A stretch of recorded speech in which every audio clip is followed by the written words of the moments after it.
देव जी बहुत बड़े संत हुए। उनको एक भगत ने बुलाया तो उस समय स्वर्ण की अशर्फियाँ चलती थी।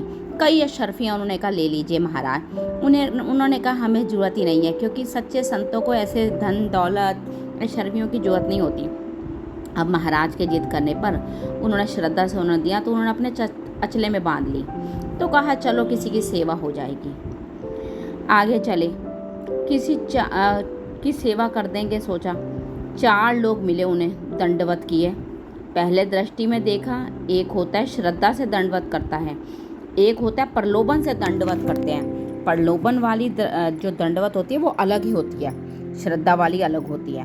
वो पहचान होती है श्रद्धा की। उन्होंने देखा कि अच्छा हमारे पास अशर्फियाँ हैं, इसलिए दंडवत कर रहे हैं। और जंगल का रास्ता था, चोर थे वो चारों, तो रुक गए। उन्होंने कहा सुनो भाई, तुम्हें इतनी अशर्फियाँ चाहिए ना, फालतू नाटक करने की जरूरत नहीं है। ये लो अशर्फियाँ, हमको इनसे कोई मतलब नहीं है। वो थे दुष्ट। उन्होंने सोचा ये बहुत प्रवीण आदमी है, अशर्फियाँ क्यों दी इसने बिना मतलब के हमें। अशर्फियाँ अभी दे दी हैं और आगे जाके हमारी रिपोर्ट कर देगा, हमें फंसा देगा। तो चारों ने विचार किया कि हमें फंसा ना पावे, इसलिए हाथ पैर काट करके कुएं में डाल देते हैं इसको। ऐसे ही किया उन्होंने। अशर्फियाँ भी दे दी उन्होंने जयदेव जी ने, तब भी, और मिल भी गई। लौट जाते वापस कि इतना धन दौलत अगले ने दे दिया नहीं। उन्होंने कहा ये तो बहुत प्रवीण है, हमें फंसा देगा। दुष्ट अपनी दुष्टता का चिंतन करता है, और वह सीधे आदमी संत महात्मा उनके हाथ पैर काट दिए, कुएं में डाल दिया। अब तो भगवान के भक्त थे वो जयदेव जी, जय जगन्नाथ कर रहे थे, भगवान का स्मरण कर रहे थे।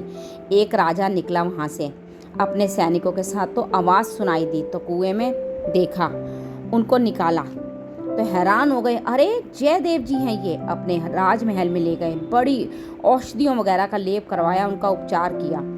अब जयदेव जी ने से उन्होंने पूछा राजा ने कि भगवान की प्राप्ति का सहज उपाय क्या है गुरुदेव। तो उन्होंने कहा संत सेवा। यदि रोज संत सेवा हो, भगवान नाम कीर्तन हो, संतों का जूठन खाने को मिले, संत की जय जयकार हो, संत जय जयकार करें। अब उन्होंने रोज संत सेवा की।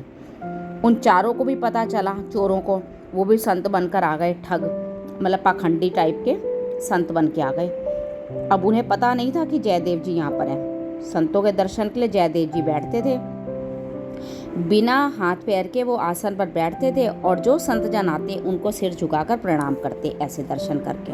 अब चोरों ने तो ऐसा सोचा ये तो वही है जिसको कुएं में हमने डाल दिया था हाथ पैर काट के।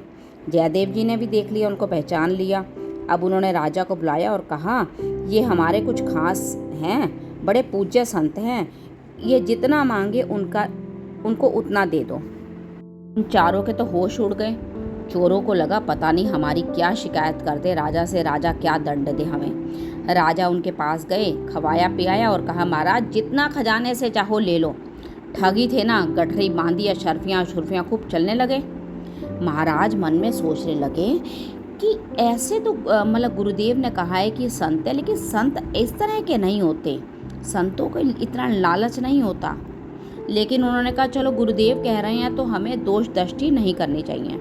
अब वो बड़ी बड़ी गठरियाँ बांध के चारों चलने लगे अशर्फियों की। तो उन्होंने महाराज ने कहा आप लाद के ले जाओगे तो अच्छा नहीं लगेगा, हमारे आदमी राज सैनिक आपको छोड़ देंगे जहाँ रास्ते में आप कहोगे।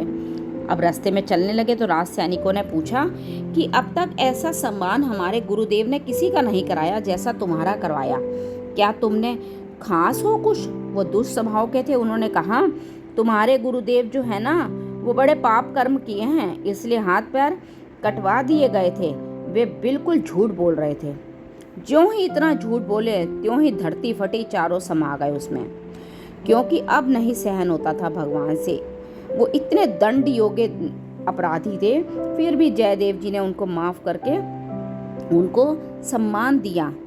अब त्यों ही वो धरती में समा गए, और त्यों ही जगन्नाथ जी ने उनके स्वयं उनके हाथ और पाँव मतलब उनके लौटा दिए जयदेव जी के। कि जयदेव जी भगवान जगन्नाथ के परम भक्त थे। उनकी भक्ति से प्रसन्न होकर भगवान जगन्नाथ ने उनके हाथ पाँव लौटा दिए।